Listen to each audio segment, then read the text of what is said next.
Pocket English Podcast from your pocket. Welcome back to Pocket English, your short daily dose of real-world English. Today, we are going to build a coffee shop simulator to break your worst speaking habit. You are in a loud cafe. You translate your order perfectly in your head, thinking, I would like 1 black coffee. You step up and say it, but then the barista mumbles, any pastries with that? Room for milk? Your brain crashes and you completely freeze. This happens to me every single time. I script the whole conversation in my native language while waiting in line, and the second they go off script and ask me a question I did not prepare for, my mind just blanks out and I stutter. By the end of this episode, you will have 4 direct English reflexes, so you never freeze at a checkout counter again. Emma, I want to talk about that phrase you just used. You said your mind blanks out. Yes, it is this terrible feeling of sudden emptiness. I spend 5 minutes standing in the queue, carefully translating my order. I make sure I have the polite grammar. I say, I would like to order a large coffee, please. I feel so confident, but then the cashier asks a follow-up question. And a follow-up is just an extra question related to what you just said, like asking what size or if you want food. Exactly. They ask a follow-up question and they speak so fast. Suddenly, my perfect script is ruined. I try to listen to their words, translate them into my native language, think of my answer in my native language, and then translate my answer back into English. By the time you do all that, 3 seconds have passed in total silence. I am just staring at them. The awkward silence, I know it well. You feel like everyone in the line behind you is judging you. It is so embarrassing. I feel embarrassed when I cannot respond quickly enough. It feels like a massive failure because I know the vocabulary, but I just cannot speak it fast enough.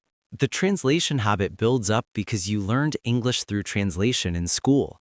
It's not a failure, Emma. It's just a mechanical problem in your brain. You're trying to run 2 different language systems at the exact same time. Your brain gets tired translating, and when the barista surprises you, the system just crashes. That makes so much sense. I am always exhausted after I go to a cafe or a grocery store in English. It feels like taking a test. Because you're treating it like a test where you have to write a perfect full sentence. Stop scripting your conversations in your native language. When you memorize a translation, you break your ability to react to what is actually happening in the moment. But if I do not prepare a translated script, how do I know what to say? I feel like I will have no words at all. You replace your long translated sentences with direct English fragments. This is the secret to sounding natural and speaking instantly. Native speakers do not translate, but they also do not use full textbook sentences at a checkout counter. What do you mean by fragments? Like broken English?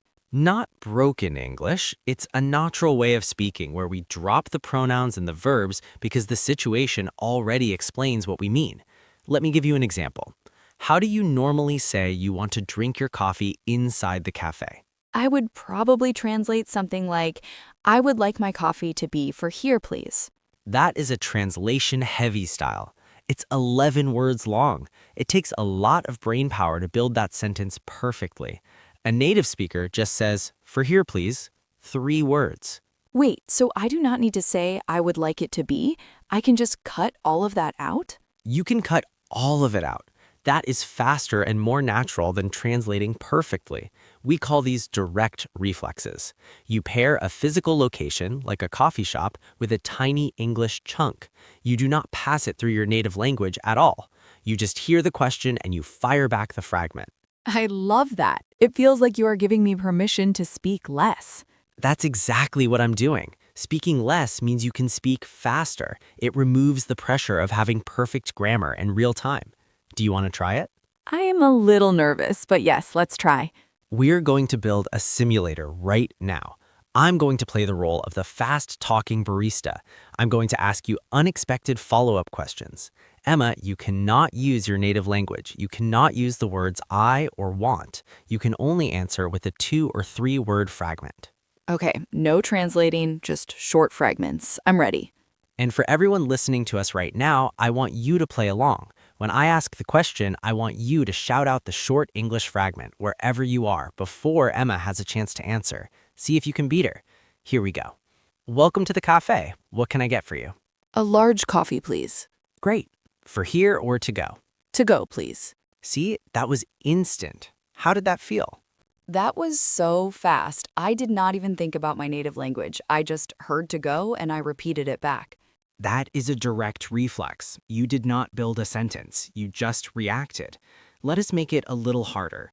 If you are enjoying this practice and you want more ways to think directly in English, take a quick second to subscribe to the channel. We build these practical simulators for you every single week so you can stop translating and start speaking. All right, back to the cafe. Round 2. Listener, get ready to shout your answer. Here is your large coffee. Room for milk? Wait, what does room for milk mean? Are they asking about the physical space in the pup? Yes, exactly. This is a very common cafe idiom. If you order a black coffee, the barista wants to know if they should fill the cup all the way to the top or if they should leave some empty space at the top so you can add your own milk at the counter. They say, room for milk? Oh, I understand. If I try to translate that into my native language, it makes absolutely no sense. I would be so confused. That is exactly why you cannot translate. You just have to learn the chunk, room for milk. So let us reset the simulator. Remember, just answer with a fragment. Here is your coffee. Room for milk? Just a little, please. Perfect. Notice how Emma did not say, yes, I would like you to leave a little bit of room for milk. That takes too long. Just a little, please. Let us try another one.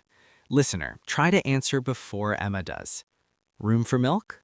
No, just black, thanks. Beautiful. Just black thanks. 3 words, 0 translation. You were doing great. Let us do one more unexpected question. This is the one that always causes panic. All right, I've got your large black coffee right here. Any pastries or food with that today? Nothing else, thanks. That is the moment right there. Hold on to that feeling. You just answered 3 unexpected questions in a row, and you didn't pause to translate once. I am honestly amazed. I feel so much lighter. Usually my shoulders are tense and I'm sweating a little bit at the register, but because I knew I only had to say 2 or 3 words, I was actually listening to you instead of listening to the translation voice in my head. That is the magic of direct thinking. When you drop the heavy grammar and the translation script, your ears open up. You have the energy to actually hear what the native speaker is saying. But what happens if I really don't hear them? Sometimes the cafe is so loud or the person just mumbles their words, and I truly have no idea what they asked me. My first instinct is to freeze and panic. That is a great point. Even native speakers miss things. The difference is a native speaker does not try to rewind the tape in their head and translate sounds they didn't hear. They just use a reset reflex. A reset reflex, like asking them to repeat the question? Yes, but again, we do not want a long translated sentence. If you freeze and try to remember how to say, I'm so sorry, could you please repeat what you just said to me? The conversation is already dead. You need a fast, direct fragment to buy yourself time. What should I say instead? Just say, sorry, what was that? Sorry, what was that? That is so short. Is that polite enough to say to a stranger? It is perfectly polite because it's natural. It shows you're engaged in the conversation, but you just missed the audio. Sorry, what was that? Another good one is, say that again? Say that again? I like that one. It goes slightly up at the end like a question. Exactly. Say that again? It's a direct command, but the tone of your voice makes it a polite question. It stops the barista, gives your brain a 1-second break, and forces them to repeat the question more clearly. Let us practice it in the simulator. Listener, use the reset reflex with us. All right, your total is $4. Would you like a receipt with that? Sorry, what was that? Would you like a receipt? No thanks, I'm good. See how smooth that is? You took control of the conversation. You didn't stand there in silence trying to translate mumbling sounds. You used a direct English phrase to pause the room. I feel like I have a safety net now. If I understand them, I use a short fragment like to go please. If I don't understand them, I use my reset reflex and say, sorry, what was that? I don't need my native language at all in this scenario. This is how you break the translation habit. Slowly, deliberately, one specific situation at a time. Your brain can do this. It just needs permission to stop working so hard and start using these simple, direct pieces. I'm actually excited to go buy a coffee tomorrow. I'm not going to plan my sentence in the queue. I'm just going to listen and use my fragments. This week, I want everyone listening to try this. Notice when you start translating your order in your head while standing in line. Do not judge it, just notice it. Take a deep breath, throw the script away, and wait for the barista to speak. And when they do, use your direct reflexes. Exactly. Now, I have a challenge for you to answer in the comments right now. Imagine you are at the checkout counter and the cashier asks you, "Do you want your receipt?"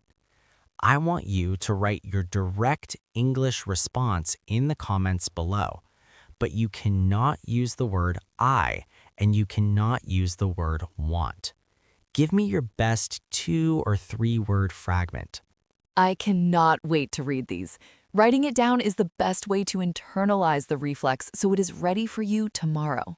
Come back next time for more direct thinking techniques where we will tackle how to jump into fast group conversations without translating. You have got this, keep practicing, and we will see you in the next episode.